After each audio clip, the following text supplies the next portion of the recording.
offers practical tools and resources to people of all faiths. We help them stay positive and apply universal principles in their daily lives. Unity is the publisher of Daily Word magazine and the home of the Unity Prayer Ministry, known as Silent Unity. We pray by telephone and online with people all over the world every day of the year. Founded in 1889, Unity is based on the idea that all people are divine and our thoughts have creative power. Our mission is not to convert anyone to a particular way of thinking, but to help and serve as many people as we can with books and products to support their spiritual journey. Unity is also a place, a beautiful 1,200-acre campus just outside of Kansas City, Missouri, where we host retreats and events. To learn more about the Unity philosophy and the events at Unity Village, visit unity.org.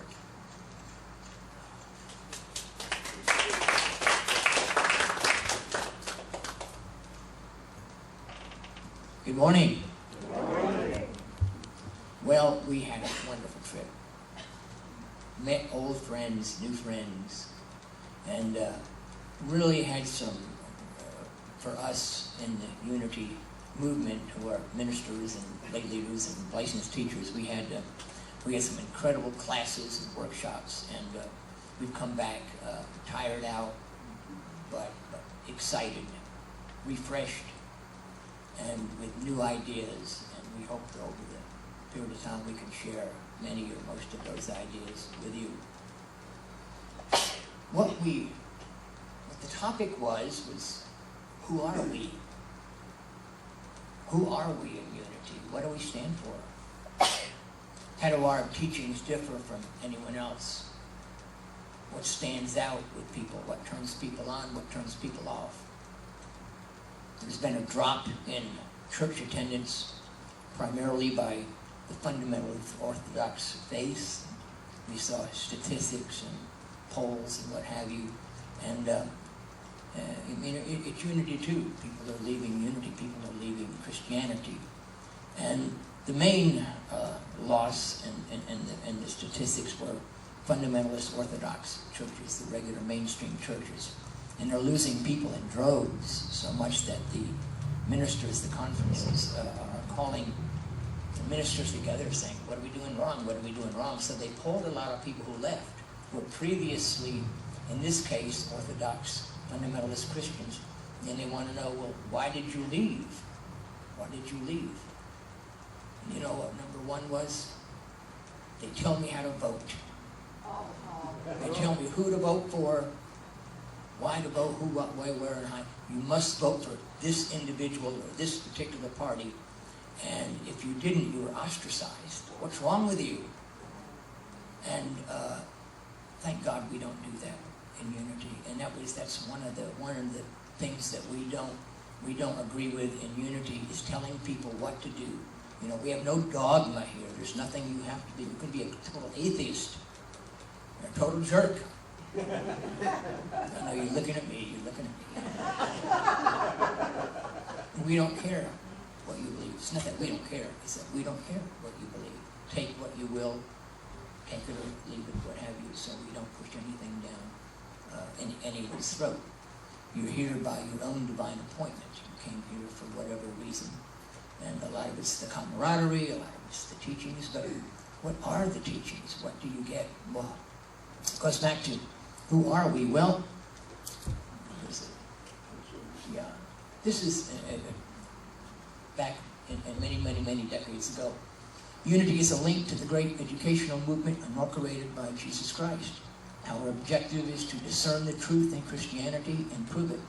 The truth that we teach is not new, neither do we claim special revelations or discovery of new religious principles.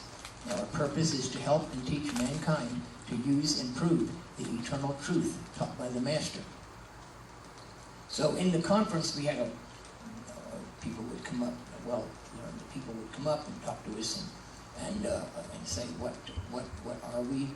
And some person said, well, we are metaphysical, mystical Christians. And some people said, I had to drop that Christian vocabulary because people don't hear what it's about. They just think we're another one of the fundamentalist churches. So we dropped Christianity. And the speaker came up and he said, well, okay, we don't tell you what to teach, we don't tell you what to preach, we don't tell you what you have to do. He said, but I'm going to tell you something. There are 60 million people who left their church because they saw Christianity as a negative. And he said, well, you can drop the word Christianity, but these people are unchurched. And polls show that they don't know where to go. When I was in my search, I went from Christian church to synagogue to Catholic, whatever have you. And it was all similar to me. Doesn't mean they are. But to me, it was just hellfire, damnation, and fear and guilt, and you better do this, or you're going to hell. And I just couldn't find a God that I could love under those conditions. And most of them had a God that was outside of us. And I was still amazed to hear that people still think that God is an old man in the sky, like the Michelangelo painting, the Sistine Chapel. And that's who they pray to, but they say, well, I don't feel close to that God. God is a God of wrath. He'll send you to hell, whatever have you. And they don't know, because they don't know where we are in unity. And we all agree that unity is one of the best kept secrets in the world, because of who we are. We don't believe any of that. Jesus said the kingdom of heaven is within you. There is a power within each of us, a dynamic power within each of us. And we find God in that space. There is two thoughts about God. The God that made the heavens and the earth and the planets and clouds and the skies, whatever have you. And there's an immanent God. The immanent God is actually a higher part of you. You are not here. You are not a worm of the dust. You are a powerful spiritual being. That's who you really are. But we've been told not to believe that from the time we grew up, and our well-meaning but parents who didn't understand would squash that from us. And I talked to one person there, and they said they were trying to tell their father, and I can relate to this, that they had these out-of-body experiences as a child. I had one when I had my tonsils out, and I floated above, and I saw the doctors, what have you, and I told my parents about that. They said, oh, just a dream, just a dream, just a dream. Had my parents say, wow, that's incredible. Because that shows you that you're a magnificent spiritual being. And if I had parents, apparently I didn't choose those, because I do believe we choose our next life, and just not predestination, but I believe we figure out things that we want to do, and we choose the parents that we want, that will teach us the most. My parents were unchurched at all, forced us to go to Sunday school. And I found out what I didn't want in my life by having those parents. And they were wonderful beings. I hated them as a kid, but that was just a kid. Now I thank them profusely because I'm here because of my parents. That's another story. So what do we do with these 60 million people, if that's correct statistic, but that's what they say, that are unchurched, and they don't know where to go. They want to find God, but they don't know that there is a place to come where they can congregate. And so they get into spirituality, and we're into spirituality. We don't call ourselves a church, we call ourselves a spiritual center. And that's what a lot of people are attracted to. And it said, if more people in your area knew the philosophy, the teachings of unity, and how incredible it is, because it empowers us. It empowers us. Unity started out as a healing ministry. They're told in Orthodox Christianity, but no, that healing, you can't heal by prayer. You can't do it because Jesus did that, and some even call it a sin. You can't believe that. But I've talked to people who say, oh no, don't talk about healing. My minister would say, only Jesus could do that. Oh my goodness. Paul said the kingdom of heaven, that rather the Christ in you is your hope of glory. So we have Jesus the Christ, and we say the Christ because even somebody, I asked a bingo, what was Jesus' last name? And they said, Christ. No, it is not. That's a title, the Christ. So we don't just say Jesus Christ. We say Jesus the Christ. That's another talk. So again, what do? We believe that we have the power to heal by affirmative prayer, not just any old prayer. Not a prayer like, oh dear God, help me, I'm a miserable sinner. No, you say, I am a powerful spiritual being, and I call forth that God's self within me now. I call forth my higher self, the Christ within. And I see myself. I use my thoughts, I use my feelings, I use my emotions to bring about healing. And so, one person said, I went to the hospital, and because there was somebody there, his mother was dying, and she was leaning over as a chaplain. She was a chaplain in the hospital, a Unity chaplain. And she said, one person, oh, dear God, why are you doing this to my mother? She doesn't deserve this. On and on and on. I can understand that. I can understand the emotion. But a positive prayer would be to think, see, feel your mother healing. Imagine what she would be if she came out of that coma, a chaplain, out of that coma, and had a realization of healing and wholeness and healthy living. So she said, see your mother healed. Don't sit there and bemoan what's going on in the physical. Jesus said, look beyond appearances. Look beyond what looks like a sick person in front of us and imagine we're powerful spiritual beings. Imagine, sense, see it, and feel how you would feel if your mother was healed. Feel it, feel it. She said her mother worked on, that woman worked on her because she kept in contact email. And she said she did it every day for 2 months. And her mother healed. And she said, my mother woke up and she said, I could feel you praying for me. I could feel that. And I felt all the energy in my body stimulating me. And while I wouldn't answer you because I wasn't thinking about being able to talk or something, but I saw myself. What you saw in me, I was able to see in myself, and I healed. So we use spiritual healing in Unity and don't have anything to hide to people who don't believe in spiritual healing. So let's see, what was the other? So I want to show oh yeah, here we go. Thank you. So what are our 5 basic principles in Unity? And if you've been to Unity classes, Natalie taught this while we were at the other location. To become a member, we would teach you and to use these basic principles. So we believe there's one presence and one power in the universe and all that. There's only God. So God created everything, and you can believe that whether you're a fundamentalist or wherever you are. But God created, and God is everything. Every single atom, every single subatomic particle, every molecule, every cell is alive. It has life. So I know the kids who used to come to Unity Village and they would say, I don't believe in God, I'm not focused on God. He said, well, do you believe in life? What do you mean? Well, you see, the trees are alive, the birds are alive, we're alive. Do you believe in life? Oh, yeah. But just substitute the name life for God. If you believe in life, you believe in God. God, sometimes we don't like to use that name because it turns some people off. We use it here, where you can substitute spirit, you can substitute Buddha, Muhammad, Jesus, whatever you want to substitute. But there's a power and a presence within each of us. Why would our hearts beat? Why would the blood circulate through? I could teach a class in the human dynamic, the human body. Everything is done, everything is moving, everything is either frequency, everything is sound, everything is vibration. And Nikola Tesla said, that's it, spiricy, frequency, spirit, sound is all the same thing. You have to believe that you are that. We are spiritual beings. So, thinking about when that time here. So anyway, our essence of God, therefore we're inherently good. Everybody's good.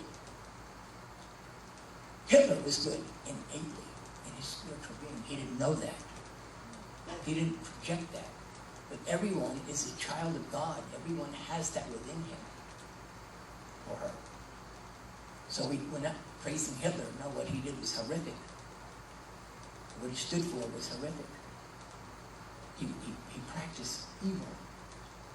Innately, he was not evil. Innately, he was a child of God, the same as we are. So, we're co-creators with God, creating with reality with thoughts held in mind. In prayer and meditation, we align our heart-mind with God. We use denials and affirmations. I am a spiritual being, and I don't put up with this sickness. I rise above this. And denial is I deny there's any power outside of me that's causing what's going on in me. I'm greater within me than what's going on without me. And thoughts, words, and actions. By thoughts, words, and actions, we live the truth now. I'm going to play a little video here every time. And I had so much to say, but not enough time. I have to do this later on. So let's play this. You become what you think about. That's a fundamental truth that often gets overlooked. How you see yourself and what you believe about yourself and reality directly shape your life experience. If you think you're limited, weak, or unworthy, that's exactly what will manifest in your reality.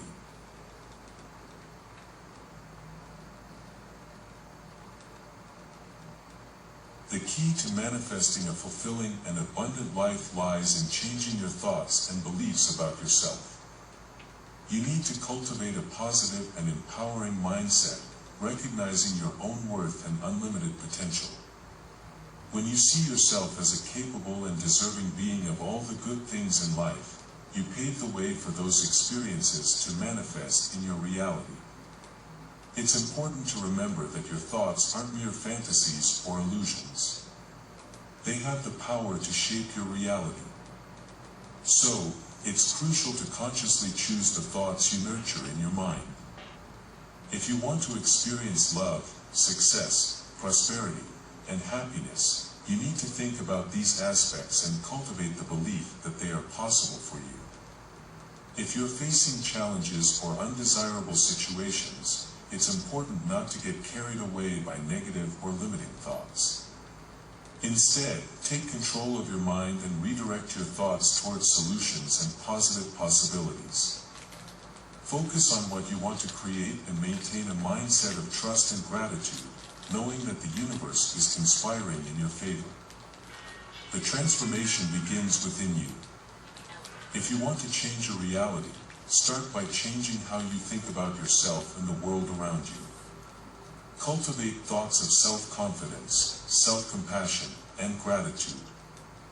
Visualize yourself achieving your goals and living the life of your dreams. Feed your mind with positive and constructive affirmations that strengthen your self-image and propel you toward success. Don't let others' opinions or expectations determine your reality. Remember that you are the creator of your own experience. Free yourself from the shackles of social and cultural conditioning and embrace the truth that you have the power to choose your own thoughts and beliefs. Be bold in your vision and don't limit yourself to what others consider possible. As you become aware of the power of your thoughts, you realize that there are no limits to what you can achieve. Be daring in your goals and dreams. Believe in yourself and your ability to manifest the life you want to live.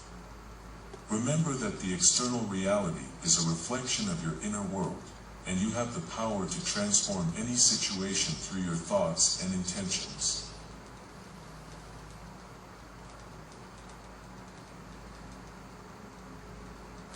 To manifest your desires, it's essential to align your thoughts, feelings, and actions. It's not enough to just think positively. You must also act in accordance with your goals. Take consistent and inspired steps toward what you want to achieve. Be persistent in your pursuit and don't give up in the face of obstacles. Trust the process and maintain a mindset of success and abundance at all times. Remember that you are a creative and powerful being. You have mastery over your mind and your destiny.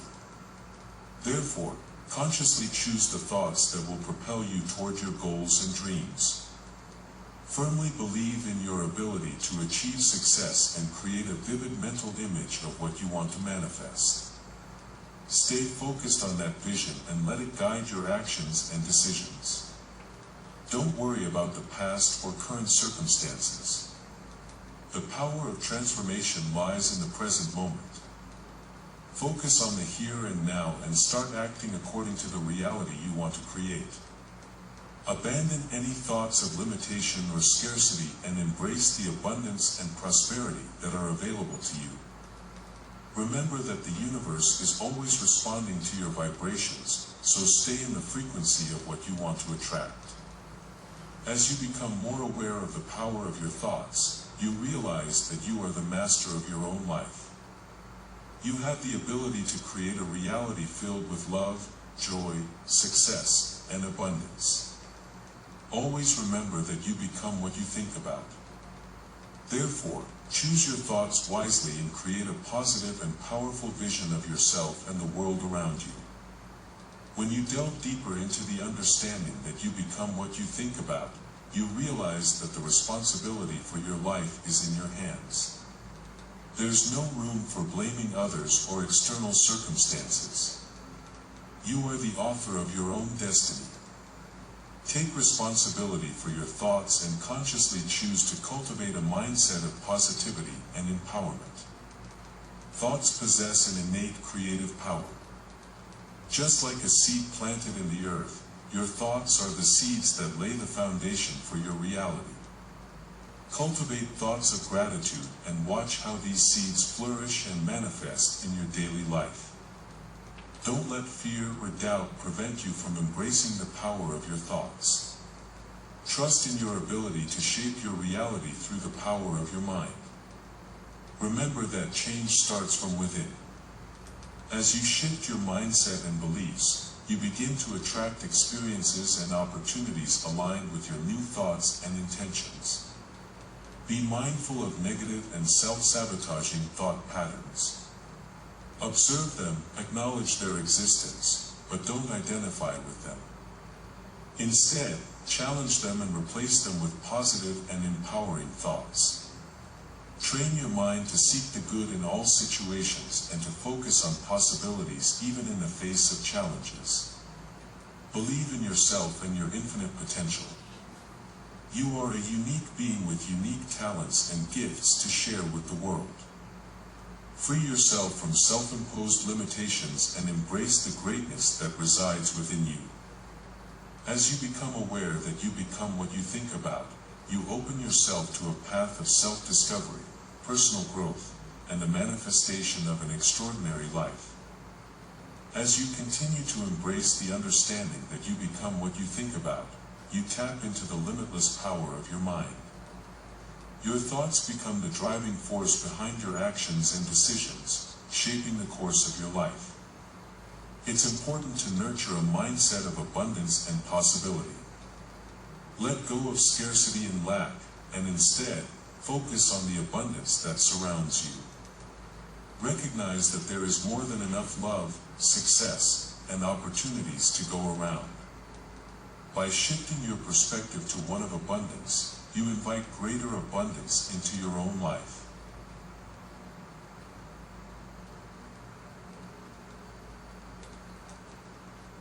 In the process of manifesting your desires, it's essential to align your thoughts, feelings, and actions.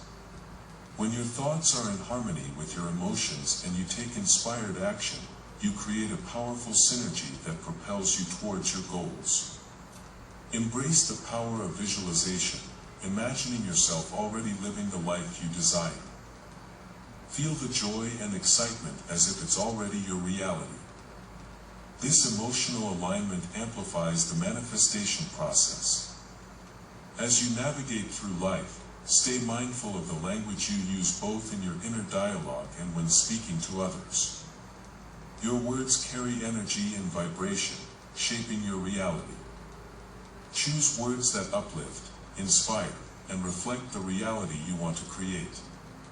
Replace self-limiting phrases like "I can't" or "I'm not good enough" with empowering statements such as "I am capable" and "I am worthy of success."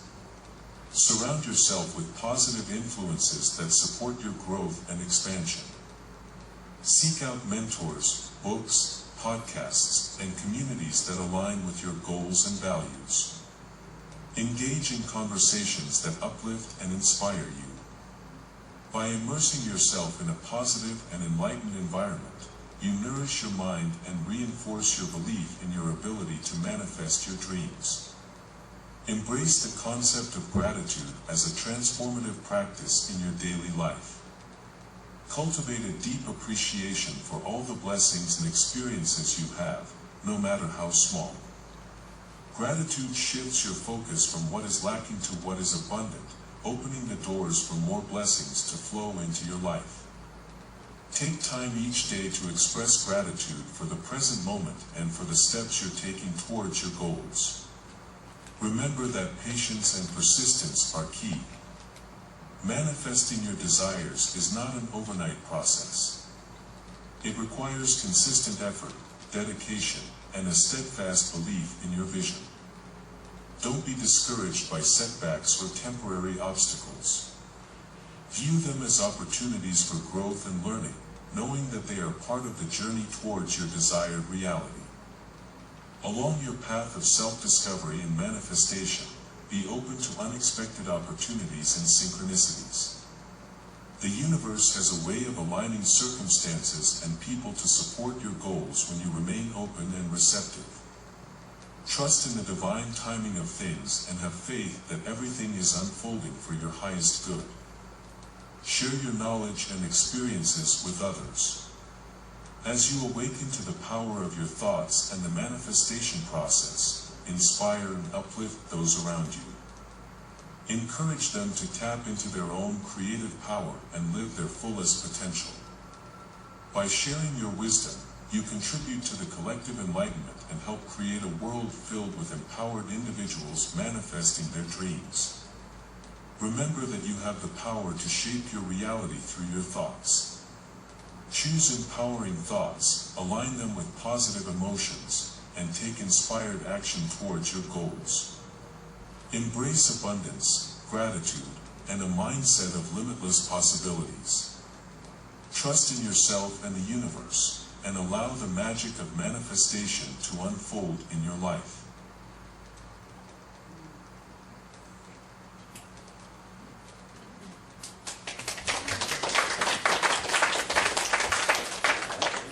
Yeah, just had to play that for you. So Jesus said, pray. And when you pray believing that what you asked for is already yours. So it's not like when I see it, I'll believe it. It's when you believe it, you will see it. You have to trust. And how can you trust in a God that you can't see? When you talk about Jesus, he's long left that body, but we know that he exists in the higher planes. And he's the greatest teacher ever was. So we as metaphysical or mystic, whichever you choose, or both, or not, Christians, we're going to maintain that. We, including myself and Natalie, we kind of turned away from Christianity when it was so full of the negative and the here and the fear and the guilt and the hellfire. We just turned away from that because we attributed that. But again, what they're saying, if somebody asks you, are you Christian? You can say, yes, and we're mystic Christians. We believe in what others don't. Not making them wrong, that's who we are. We believe in the idea of your incarnation. This is not your first time around. Not your first time around, and not your last time around. And I personally believe, I can say we, that you've been all races. You've been black, white, green, purple. Watch who you hate. Because in your next lifetime, you will become them. Not any God out there judging you, but we have to judge ourselves. And you can't listen to me either. I might not know what I'm talking about. Go figure. You come up here and we'll see if you know what you're talking about. But we're here and we're alive, alert, awake, enthusiastic about the coming weeks and months. We'll be talking more about what happened at that conference. There isn't time to go through that. And we try to limit our time here to 30 minutes so everybody can go. So anyway, believe it and you will see it. I guess that's what we'll leave it. You are God. If everything is God, you are God. Everything is God. I mean, this microphone is God that doesn't have consciousness. It doesn't know who it is, but it's alive. Because if you put it under an electron microscope, you would see incredible, all the atoms moving around, moving around. There's nothing said. Even a rock is alive with life, not consciousness, but with life. And so I give that to you, and okay, go forth and multiply, whatever. God bless.